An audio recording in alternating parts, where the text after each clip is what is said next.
In this reckoning of Black Lives Matter and COVID-19, thanks to the National Leather Association for this literary award, it's a hopeful finale to a 60-year career spanning from my Leather Boy diary crying for James Dean in 1956 to my witchcraft book interviewing High Priest Anton LaVey at the Church of Satan, and to my leather history books, which are posted free for you all at my site, drummerarchives.com.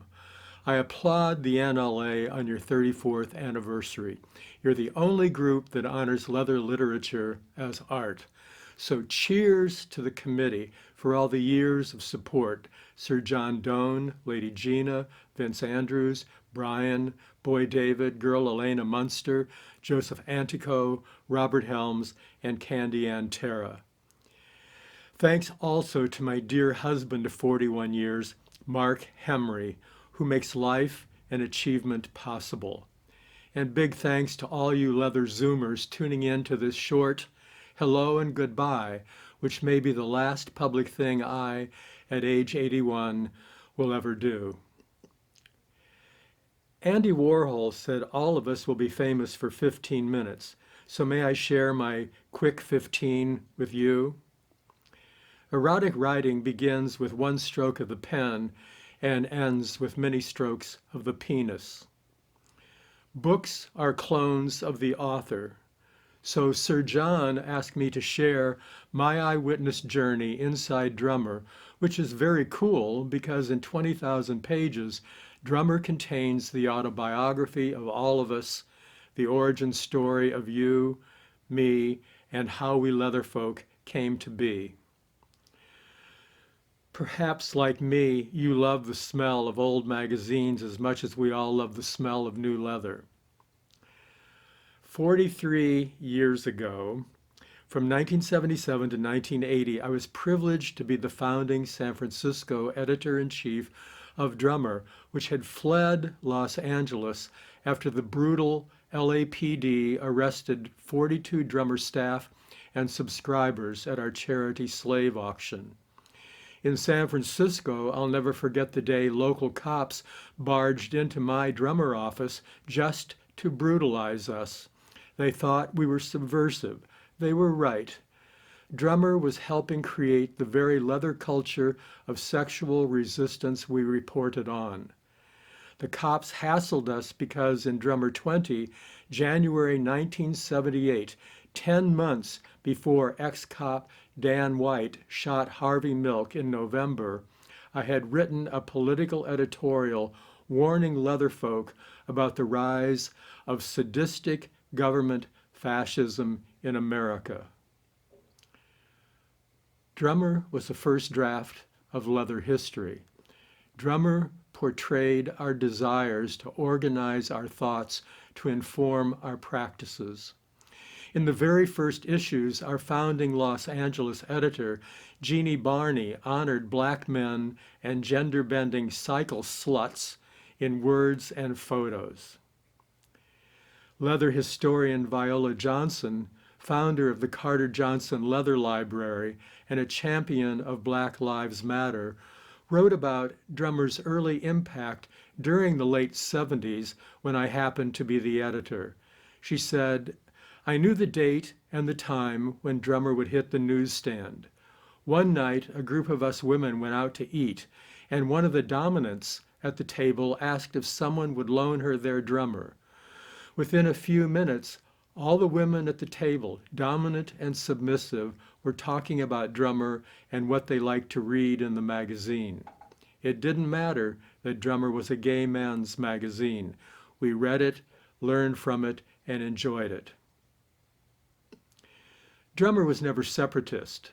Drummer was a crossover gender hit whose mystique inspired the founding of several dynamic self-determined groups like Women of Drummer and Whipmeister Peter Fisk group, the 15.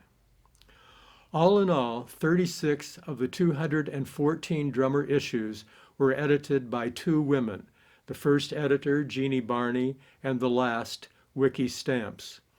Transgender writer Patrick Califia was associate editor of 5 other issues, 2 of them racially significant. Native American Apache elder Judy Tallwing McCarthy, the International Ms. Leather winner, drew a monthly cartoon series for Drummer and wrote a wonderful editorial calling for leather unity in the landmark issue, Drummer 100. When Califia put Mr. IML Graylin Thornton on the black and blue cover, Graylin wrote a brilliant editorial from an African American point of view titled The Slavery of Words, about the use of master, slave, boy, and even buck naked, saying it's not the words themselves, it's how we use them. This issue also included travel writing by Kane Berlinger, author of Black Men in Leather. 3 issues later, Califia put Leatherman Ken Chang on the cover, announcing a photo spread titled Men of the Mystical East, a whole new image of Asian masculinity. That same issue featured Japanese artist Gengora Tagame and his manga drawings of Chinese and Latino men playing together in SM dungeons. In hindsight, Drummer could have offered more diversity faster in our 24 years when our press run of 42,000 monthly copies was read literally by millions around the world. As it was, we helped disrupt the leather apartheid around race and gender. Drummer once was Tinder. Back then, guys met by U.S. mail. We helped emerging races and cultures find each other in our personals ads, where we tried to teach the difference, for instance, between race play and racism. Would you believe we turned down ads from the gay Nazi party? We changed the 1950s pop culture stereotype about weak gay men to the 1970s archetype of empowered homomasculine leather men. We built leather liberation in the 70s on the shoulders of the Black civil rights movement of the 60s, when many on our dedicated staff had marched for social justice. Our first article in our first issue was actually an expose titled Prison Slavery. Our first star model was the black, nearly nude, heavyweight boxing champ Ken Norton, starring in the anti-slavery exploitation movie Mandingo. Our first Mr. Drummer, Val Martin, was an immigrant from Argentina, favored by associate editor Mario Simon, the Spanish immigrant husband of the publisher. Our drummer contestants were a Noah's Ark of nationality and race.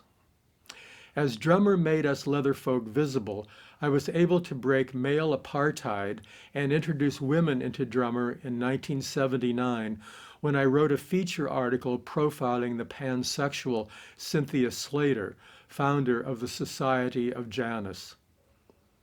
Imagine what a kick it was to have backstage access to the drama that was Drummer, hanging out with amazing friends like Tom of Finland, Tom Gunn, Larry Townsend, Tony DeBlas, my dear lover, Robert Mapplethorpe, and murdered Academy Awards streaker, Robert Opel.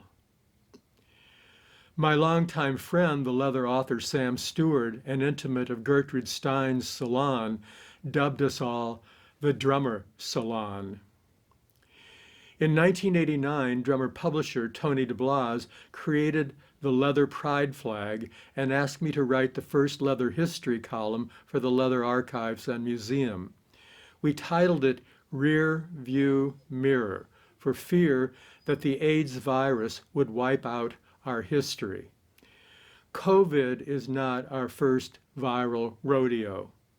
Sexual distancing during AIDS was harder than social distancing now.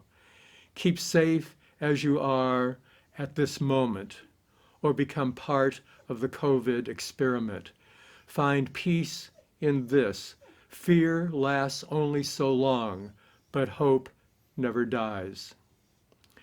During the last sad virus, AIDS made me the last man standing from original drummer and tasked me to be eyewitness keeper of its leather history, whether I wanted to or not. How is coronavirus now shaping you? One of my happiest drummer memories is of Halloween 1977, when a young, unknown Robert Mapplethorpe showed up at my desk and fell into my bed. I assigned him his first magazine cover shoot, and we became lovers for 3 years in a story told in the pages of Drummer and in my book, Mapplethorpe, Assault with the Deadly Camera. You know what? Our leather lives have no more memory than the remembrance we give them. So maybe get busy during this killer quarantine.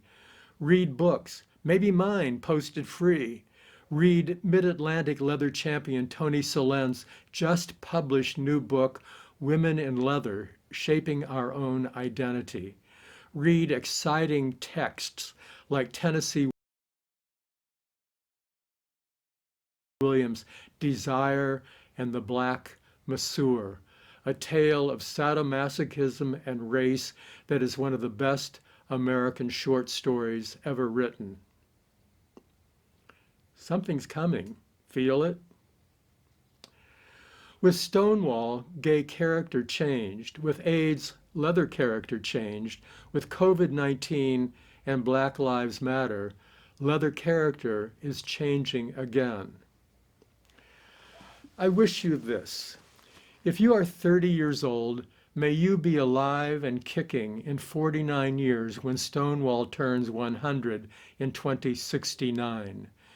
You COVID survivors will be the caretakers of leather history. Don't laugh. Time is elastic.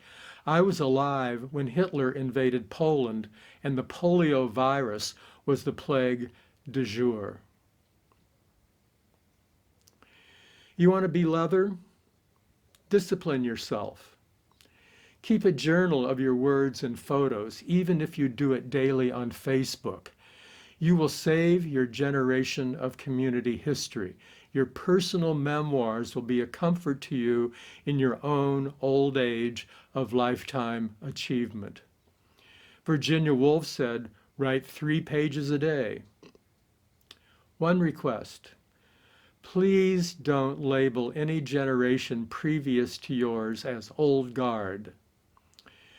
Does leather even have an old guard or a new guard? Because living in leather is always avant-garde. Leather is cutting edge. Respect the past in the rearview mirror while you drive forward to your own future looking through the windshield. Feel, think, and analyze the leatherness of being leather. It's important to the independence of your critical thinking to resist anyone dictating commandments about our leather lifestyle, including me saying this. There may be play party lessons of courtesy to learn, of course, but kneel to no politically correct preaching about leather behavior. Think for yourself. Critical thinking is the most important tool and joy of a life well lived. Remember this principle. There may be rules around leather, but no one knows what they are. So march to your own authentic drummer. Dance your own dance to remember. The NLA unites us into intentional community. We don't cancel each other, we curate each other. We adjust each other's crowns. We come together as we are today during this time of Black Lives Matter and Corona Dämmerung. Drummer went out of business in 1999. For 20 years, I dreamed a dream of resurrection for our little leather rag that came true in 2019 when the new drummer publisher Jack McCallum asked me to help restart Drummer, exactly as the first publisher John Embry asked me in 1977 to restart Los Angeles Drummer in San Francisco. In a way, this achievement award is about you.